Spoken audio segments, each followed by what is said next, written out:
Bonjour à tous, je m'appelle Georgia Marie et je suis la Project Officer de BCA4D. Dans cette petite présentation, nous allons nous focaliser surtout sur le processus d'une étude BCA4D en expliquant les différentes étapes tout au long du processus à partir du lancement de l'étude jusqu'à la publication du rapport. Dans un processus BCA4D, le processus d'une étude, nous avons plusieurs acteurs qui interviennent tout au long de la durée de l'étude.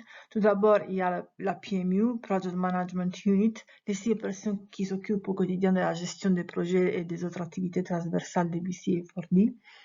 Il y a DG INPA, l'unité F3, qui c'est l'unité de la Commission européenne qui finance le projet.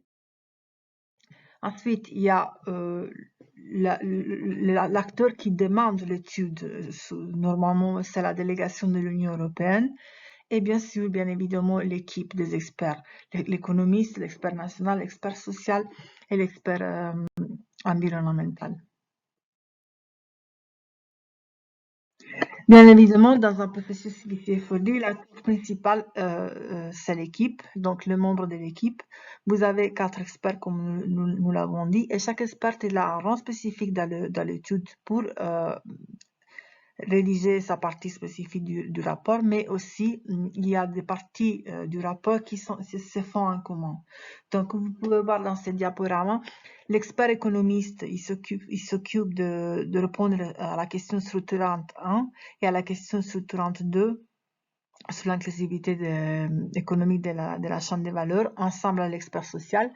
Bien évidemment, il construit l'analyse fonctionnelle ensemble avec les autres acteurs et il est responsable de la rédaction et conclusion des recommandations ensemble avec tous les autres experts de l'équipe. Il y a ensuite l'expert social. Lui aussi contribue à l'analyse fonctionnelle avec les autres experts. Sa partie spécifique est la réponse à la question structurante 3, si la chaîne des valeurs est durable du point de vue social, mais contribue aussi à la réponse à la question structurante 2. Et bien sûr, bien évidemment, il fournit des éléments de conclusion des recommandations ensemble avec tous les autres experts. Il y a l'expert environnemental qui contribue à l'analyse fonctionnelle, qui doit répondre à la question structurante 4 du rapport, de l'étude, et contribuer à la conclusion de la recommandation. Et pour finir, mais pas moins important, il y a l'expert national. L'expert national, il a un rôle vraiment transversal. Pas seulement, il a bien sûr la personne de référence pour la collecte des données, le soutien au moment des missions de terrain, etc. Mais ses contributions sont aussi très importantes dans toutes les parties du rapport, surtout dans l'analyse fonctionnelle, dans la recommandation et les conclusions, mais en fonction de son domaine d'expertise, bien sûr, il peut contribuer aussi à fournir des éléments de réponse aux 4 questions structurantes qui sont développées par les experts des différents domaines. Les chefs d'équipe, c'est souvent l'expert économiste, mais nous avons aussi eu des cas où le chef d'équipe était un expert social ou un expert environnemental. Donc, ce n'est pas être team leader, ce n'est pas seulement une activité de l'économiste, c'est aussi ouvert aux autres experts.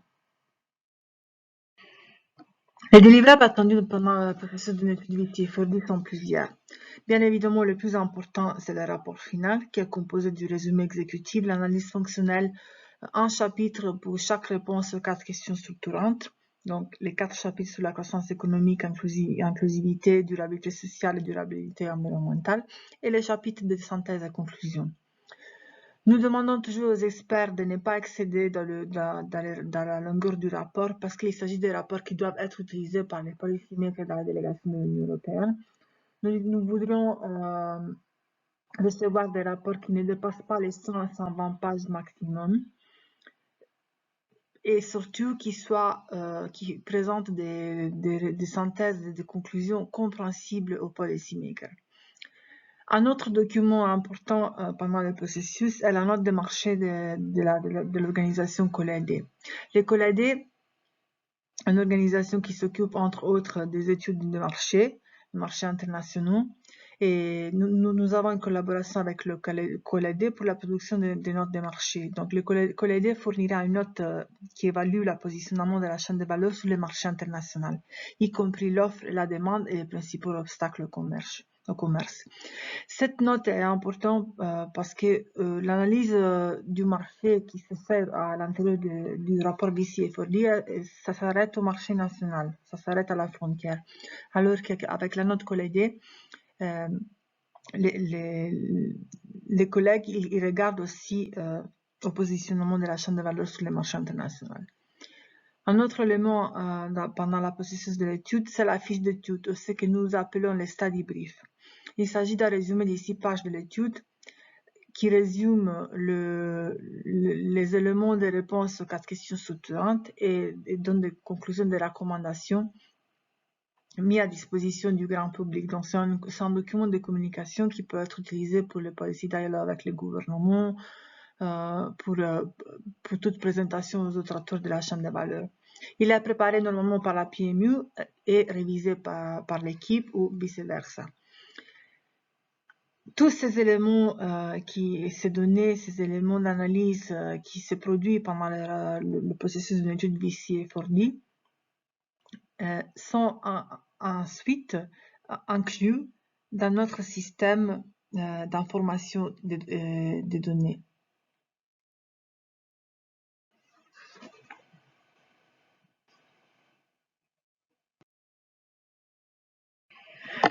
Dans ce diaporama, vous avez simplement un ensemble de délivrables que nous venons de mentionner. Donc, il y a le rapport final, il y a la note de marché, le market profile. Il est important de retenir que la note de marché n'est pas faite automatiquement pour toutes les études, mais seulement si la chaîne de valeur a un marché international, un marché externe important.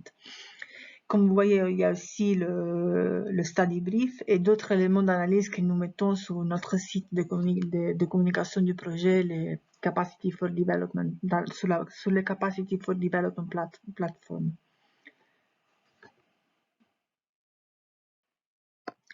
Concernant la durée principale étape de l'étude BCFOD, l'élément important à retenir tout d'abord, c'est qu'il s'agit d'une prix globale, c'est-à-dire que l'approbation du rapport est basée sur la qualité de l'étude et non sur le temps réel passé sur toute l'étude.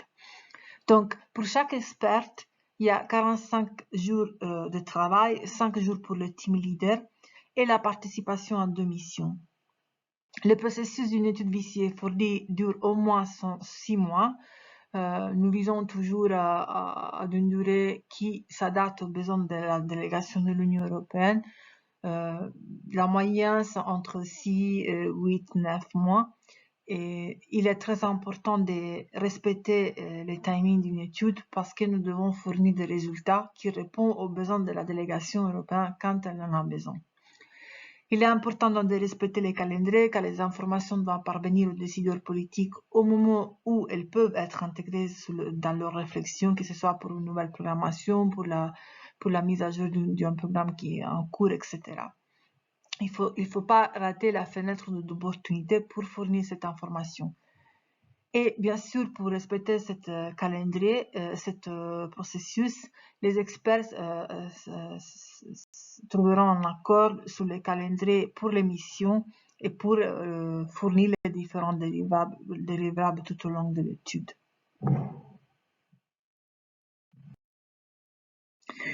Ici, vous pouvez voir les différentes étapes plus en spécifique de l'étude. Donc, l'étude commence avec un briefing pendant lequel la PMU fait une résumé, une présentation de la méthodologie aux experts. Le briefing peut prendre différentes formes parce que ça dépend surtout de la connaissance de la méthodologie des différents experts.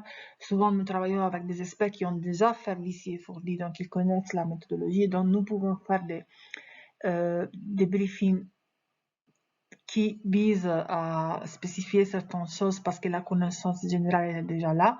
D'autres fois, nous avons de nouveaux experts, donc nous faisons des briefings plus complètes. Après le premier briefing, il y a la première mission. Ça se fait normalement 1-2 mois après, maximum après le lancement du projet parce qu'il faut préparer avec une desk review la mission. Quand les experts retournent de la première mission, ils doivent rédiger la note succincte. La note succincte elle est simplement le résumé des premières impressions revenant de la première mission.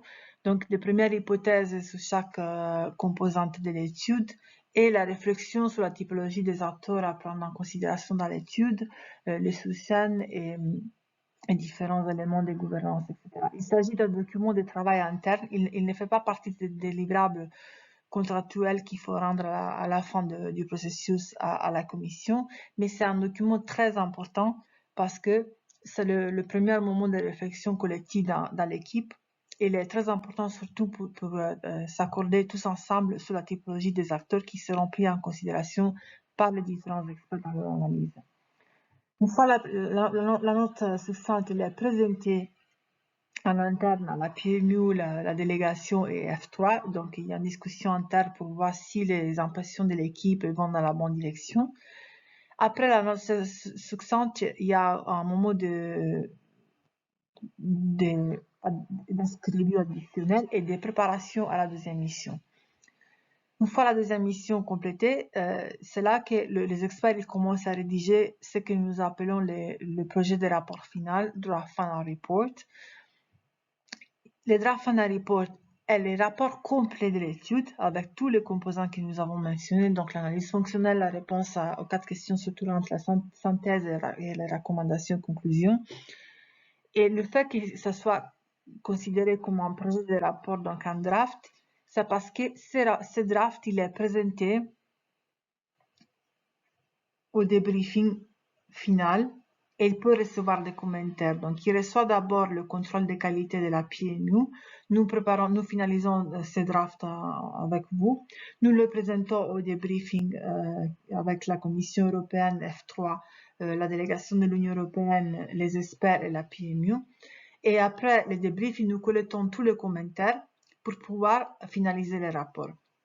Donc, les experts décident le commentaire qui peuvent adresser parmi tous les commentaires reçus par la délégation, la commission, l'unité F3 et la PMU elle-même, donc de la part de Frédéric Edal. Vous finalisez ces rapports et vous l'envoyez à la PMU qui fera un dernier check et formatting du point de vue formel de l'étude dans sa forme finale pour l'envoyer ensuite à l'unité F3 pour la validation finale. Seulement après que le rapport est validé, il peut être publié à l'extérieur, donc diffusé au grand public, y compris aux acteurs de la chaîne de valeur que vous avez interviewés pendant l'émission. Cette slide est simplement une résumé beaucoup plus détaillé de ce que nous venons de présenter dans les différentes étapes de l'étude.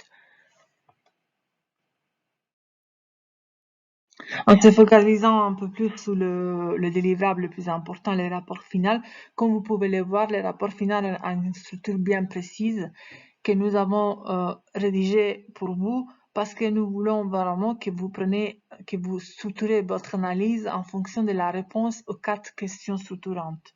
Donc, il est très important de considérer que, bien sûr, vous avez 3 domaines d'analyse, analyse économique, sociale et environnementale, mais il faut présenter les résultats comme une sorte de réponse aux 4 questions structurantes. Étant donné que vous avez aussi la question sur l'inclusivité économique, qui entre la question structurante 1 sur la croissance économique et la question structurante 3 sur la durabilité sociale de la chaîne de valeur. Un autre point important à souligner à l'intérieur du rapport final, c'est le résumé exécutif. Le résumé exécutif, il est vraiment très important parce que probablement va être l'élément que les délégations de l'Union européenne utiliseront le plus pour résumer les détails de tous les résultats que vous présentez dans un rapport qui est quand même assez complexe en termes d'information et de structuration de la présentation. Donc, le résumé exécutif, il est vraiment important. Il doit être, encore une fois, policy makers friendly. Il doit être utilisable par le policymaker dans les délégations de l'Union européenne. Et donc, il est très important que ce soit clair et concis, qu'il fournit le principal constat et les éléments de réponse aux 4 questions structurantes, encore une fois, qui met en évidence les domaines dans lesquels l'action politique doit être prioritisée. C'est-à-dire que vous présentez des conclusions et des recommandations. Les recommandations doivent être des recommandations le plus possible concrètes, donc pas des recommandations générales, et elles doivent permettre au policymaker de faire lui-même les trade-offs entre les défis et les opportunités que vous présentez dans les différents domaines de la chaîne des valeurs économiques, sociales et environnementales. Et il doit aussi mettre en évidence les liens entre les résultats économiques, sociaux et environnementaux et faire bien ressortir la multidisciplinarité de l'analyse. Ceci, c'est vraiment l'élément principal parce que la valeur ajoutée d'une étude VC-FOD, c'est sa multidisciplinarité. Et donc, il est important que les conclusions et les recommandations n'apparaissent pas dans le rapport comme des analyses indépendantes. Il faut vraiment chercher la synergie dans les différents chapitres, mais surtout dans les résumés exécutifs et dans les conclusions et les recommandations. Donc, en termes de processus de BCFRD, nous vous suivons tout au long de ces différentes étapes. Et en ayant une expérience sur plus de 45 études à l'état actuel, nous avons des leçons apprises, des quick wins à partager avec vous. Et le premier conseil que nous vous donnons, c'est vraiment de travailler avec un esprit de collaboration continue, un esprit d'équipe, et une équipe qui est multidisciplinaire et qui doit donc tenir compte des besoins des uns des autres, que ce soit pendant l'émission, pour la collecte de données, mais aussi pendant la rédaction du rapport. Donc, il faut bien évidemment mettre la multidisciplinarité en pratique. Tous les experts, et pas seulement les team leaders, sont responsables de l'analyse fonctionnelle, comme on l'a dit, de la synthèse et des réponses aux 4 questions structurantes. Il y a les experts économiques, sociales et environnementales qui ont leur analyse spécifique, mais tout le monde peut contribuer, et notamment aux parties en commun, comme l'analyse fonctionnelle, la synthèse et les recommandations. Un autre élément très important, c'est l'examen des données secondaires, qui peut faire gagner du temps et des ressources à l'équipe. Donc, les missions sont très importantes, mais aussi la desk review fait avant la mission et pendant l'émission, et l'examen des données secondaires qui sont fournies surtout grâce à l'appui de l'expert national, c'est très important. L'expert national joue un rôle clé dans la collecte des données, que ce soit secondaire ou primaire sur le terrain, mais pas seulement à ça, comme nous avons dit, parce qu'il peut aussi contribuer aux parties en commun du rapport. Il est très important de communiquer avec l'unité de gestion du projet pendant toute la durée du projet, si vous avez besoin de soutien méthodologique, mais aussi du point de vue opérationnel. S'il y a des retards, s'il y a des problèmes à l'intérieur de l'équipe ou toute autre question, nous restons toujours à votre disposition pour essayer de résoudre des soucis éventuels ou des besoins de soutien additionnel. Et surtout, il est très important que même si vous voulez avoir une communication directe avec la délégation de l'Union européenne, il faut nous tenir informés. Parce que nous pouvons toujours essayer de vous aider pour avoir, disons, souvent les délégations, ils peuvent ne pas avoir le temps de suivre toutes vos requêtes. Mais si vous passez par nous, nous avons la possibilité d'avoir des réponses plus rapides, disons. Donc, c'est très important de nous mettre toujours dans vos communications. Vous pouvez bien sûr contacter les délégations directement pour avoir des informations, etc. Mais c'est bien de nous informer. Un autre élément très important, une leçon apprise qui est de plus en plus évident quand on regarde le temps qu'il faut pour réaliser une étude VC-FORD, c'est que cette étude, elle n'est pas une recherche pure, ni une consultance, mais c'est, disons, la qualité et la robustesse est celle d'une recherche, mais ne peut pas durer comme une recherche parce qu'il faut fournir ces rapports dans une période de 6 à 8 mois pour répondre aux besoins de la délégation de l'Union européenne. Donc la qualité, c'est très important, mais comme nous l'avons déjà dit, le respect du timing, des échéances, des mois de travail sur cette étude pour pouvoir donner un rapport à temps à la délégation de l'Union européenne est très important. Le dernier point, c'est plutôt une formalité, mais c'est très important pour nous parce que ça nous fait gagner du temps par rapport au quality check, surtout quand nous sommes à la finalisation du rapport. Nous vous prions de respecter la mise en page des rapports et de la numérotation des tableaux, des références, etc. Parce que, surtout après le débriefing, quand il faut accélérer le processus de publication du rapport, de validation et publication du rapport, on se perd souvent dans le formatting final et on peut gagner beaucoup plus de temps au stade final si vous travaillez bien sur le format depuis le début. Et nous sommes bien sûr toujours là disponibles pour vous aider aussi sur cet aspect. Et pour finir, il est important de considérer le respect de la réglementation européenne sur la protection des données personnelles, dans le GDPR, et donc respecter la confidentialité des données privées des individus ainsi que des informations sensibles pour les entreprises, en essayant toujours d'obtenir le consentement préalable si nécessaire. Donc, une fois l'étude complétée, est soumis à la commission, à l'unité F3 pour sa validation finale. Il y a d'autres activités qui peuvent être réalisées. Donc, la première est celle de rédiger le study brief, la fiche d'étude, qui est, comme on a dit, fait premièrement par la PMU et après finalisée par l'équipe. Parfois, il y a des équipes qui préfèrent commencer elles-mêmes la note et la PMU finalise. Une autre activité très importante et que les délégations demandent de plus en plus est l'organisation d'ateliers de restitution des analyses. L'objectif de cet atelier de restitution est de faire connaître les principaux constats des études des acteurs locaux de la chaîne des valeurs. Ces mêmes acteurs que vous avez interviewés pendant l'émission, le gouvernement local, les autres bailleurs de fonds, etc.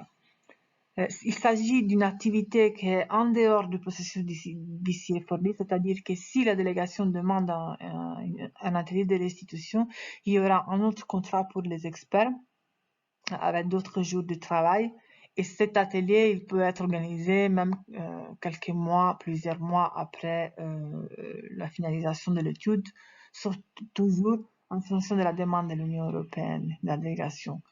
Souvent, les délégations essaient de l'organiser assez proche de la fin de l'étude BCFOD parce qu'ils veulent profiter de la nouveauté, des résultats pour les présenter à tous les acteurs. Surtout quand ils ont besoin de renforcer un dialogue politique avec les partenaires gouvernementaux locaux. Et un autre élément important à considérer, c'est que la DOE peut contacter l'équipe au cas où des informations supplémentaires sont nécessaires et développer un dialogue sur la chaîne des valeurs qui va au-delà de présentation de l'étude.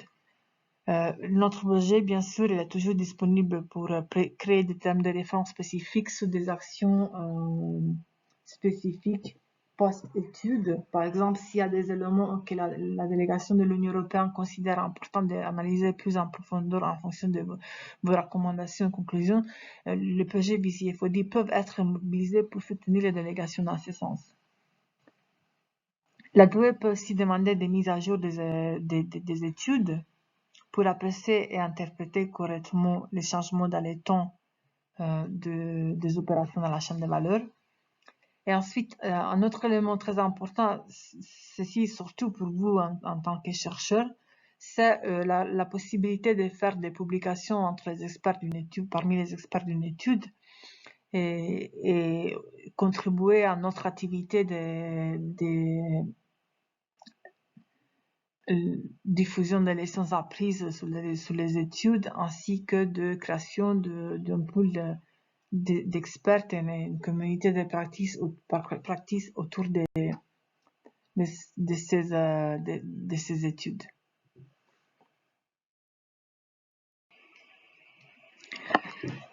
Pour finir, dans cette diaporama, vous avez une vue d'ensemble des études VC et fournies réalisées jusqu'à maintenant.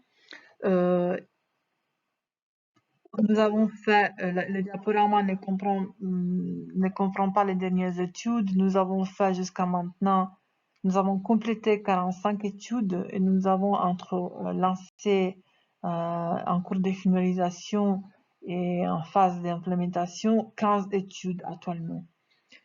Comme vous pouvez le voir, nous avons vraiment tous les continents et différents types de produits.